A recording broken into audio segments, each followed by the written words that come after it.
If you were to look in your cupboard right now for salt, what type would you most likely be able to find?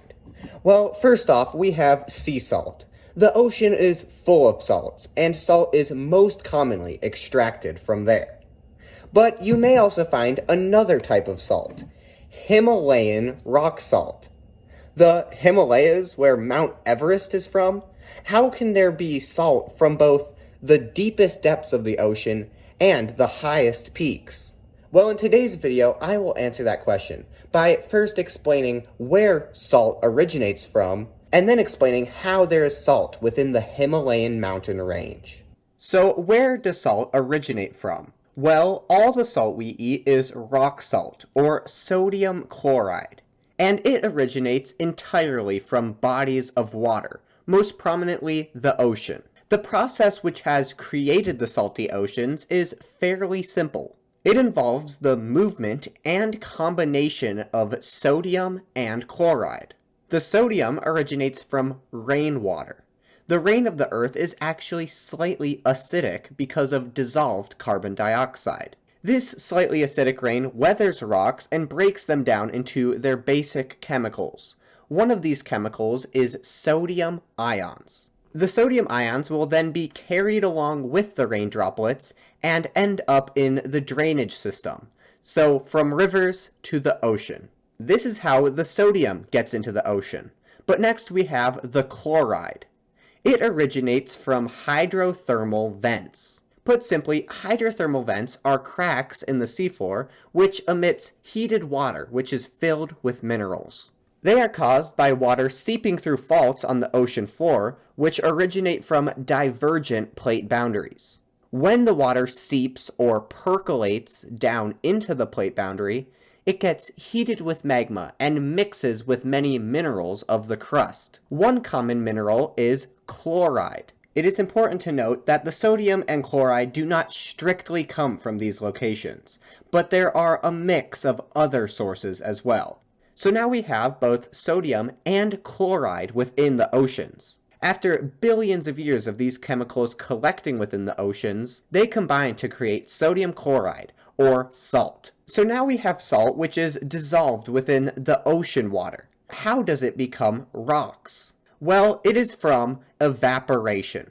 Once the water evaporates, it leaves behind layers of salt without the water present. The salt then condenses and forms rock salt, which is officially named halite.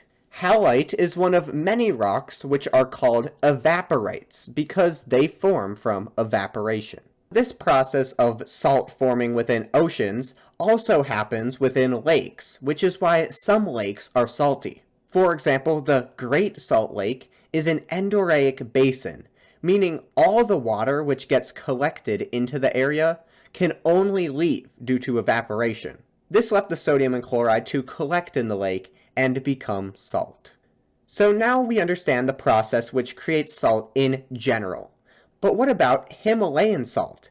How can there be salt within the mountains if all the salt forms within water? Well, Himalayan salt is no different than any salt on Earth. It did form within water, specifically the oceans. So let's now take a look at the formational history of Himalayan salt. Today, Himalayan salt is found in and mined from the Salt Range in Pakistan. This range is part of the sub-Himalayan range, the southernmost and youngest of the Himalayan orogeny. So if you are expecting Himalayan salt to be mined directly from Mount Everest, you may be a little disappointed to hear this fact. The Salt Range are mountains which are composed of a variety of different rock layers, but the oldest one is the one which contains the salt. It is named the Salt Range Formation. The history of this formation began around 650 million years ago. During this time, we had West Gondwana, which is Africa, South America, and Arabia, and East Gondwana, which is India, Australia, and Antarctica, come together. This left India at the northern margin of Gondwana, near Australia and Arabia. The paleogeography of the region shows the placement of tectonic plates. For example, there is the Indian Craton, the Yangtze or southern China terrain, and the Oman terrain. As you can see, these terrains, or blocks of crust, created a large gulf which was almost cut off from the Proto-Tethys Ocean. It was within this gulf where the perfect conditions existed to create the salt. The Salt Range Formation originated from a shallow water, basin and sill environment on top of a carbonate platform. Let me explain what these terms mean. First, a carbonate platform is a large shelf of shallow water. These shelves arise in tropical environments, where large amounts of organic material, such as fish skeletons or algae, accumulate and build up large areas of calcium carbonate, which typically builds a large platform of limestone. The most prominent example of a carbonate platform today is the Bahama Banks, where the perfect conditions have built up this large, shallow platform. In our Gulf here, these perfect conditions also existed to build up a very large carbonate platform, much larger than the Bahama Banks today. This carbonate platform built itself up during the late Ediacaran to early Cambrian, so around 550 to 500 million years ago. But this carbonate platform was merely the table that the salt was able to form on top of. Next, we have the actual process that creates the salt evaporates. That is a basin and sill. A basin is the area of lower elevation where the water got trapped in, whereas the sill blocks off the water from reaching the basin. This causes water to fill the basin only during certain times, like during a storm surge or when the sill erodes away. But after water fills the basin, it is unable to escape and instead evaporates, leaving behind layers of halite. As you can see in this map, within our carbonate platform, there were several different salt basins. It is difficult to assume exactly how these basins were cut off, but likely islands or reefs prevented water from seeping into the basins constantly. Instead, water would fill the basin cyclically, then be evaporated, and the process would repeat. Over millions of years, this would build up a thick layer of halite. When conditions would change, such as periods where water levels were higher and maybe water was filling the basin more consistently, other sedimentary rocks, such as marl and gypsum, would arise. Other times, when evaporation was extreme, potassium salt, also known as potash, was formed. Together, these layers of halite, gypsum, marl, and potash, which all formed on top of this carbonate shelf, make up the Salt Range Formation. Now, the halite layer, which is officially named the Billion-Walla Salt Member, is the thickest, reaching 650 meters thick. One feature which makes Himalayan salt distinctive to other salt is its pink and red color. Himalayan salt also got its pink and red color because of the conditions it formed in. You see, Himalayan salt contains around 96% sodium, but the other 4% is made up of chemicals such as sulfur, magnesium, and iron. These minerals, which formed along with the halite, gave it a bit of a different color and even flavor. But next, let's move on to the second step in the creation of Himalayan salt. That is sedimentation. This cross-sectional map shows how the carbonate platform primarily formed on top of the Indian craton. But other parts also fractured off and can be found in Oman and southern China today. But the carbonate platform moved along with India and was found on the northern margin for 400 million years. This caused many different layers of sedimentary rock to form on top of the Salt Range Formation, though there are some volcanic rocks originating from the volcanic arc seen in the cross-sectional diagram. The sedimentary layers began as forming in the ocean, but then, as it moved along with the Indian continent, it received more river or deltaic sediments. Today, there are 33 different rock formations which make up the Salt Range. All of these layers point to the area's history of being underwater for nearly 500 million years. The Salt Range of Pakistan is even called the Field Museum of Geology because of how the layers can be studied to see the different conditions of Earth at different periods. But that is step 2, the sedimentation. Currently, we have the Salt Range Formation, which is buried under many more sediments and is traveling along with the Indian subcontinent. And for many millions of years, the Indian subcontinent traveled along with Gondwana. This was until 150 million years ago. This is when the Indian subcontinent rifted off of Gondwana and quickly, in geologic time, moved towards Asia.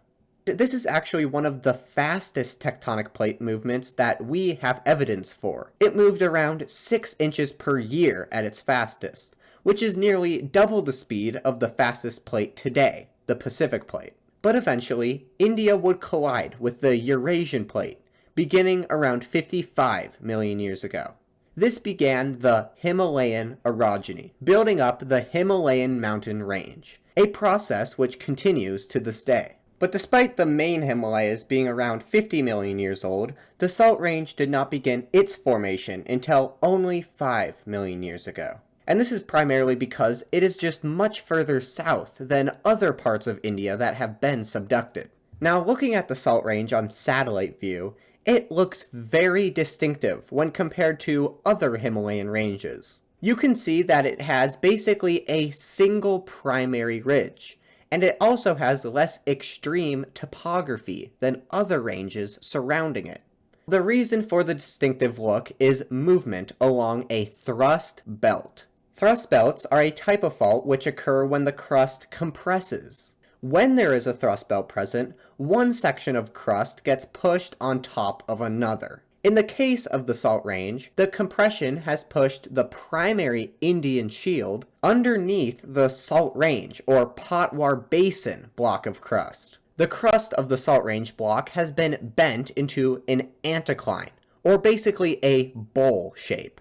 This is why today along the Salt Range thrust belt, we can find the Salt Range Formation exposed to the surface, despite the evaporites having been buried by many layers of sediment. But there is still one thing strange about the Salt Range. Geologists would expect a Himalayan range like this to have even more extreme elevation.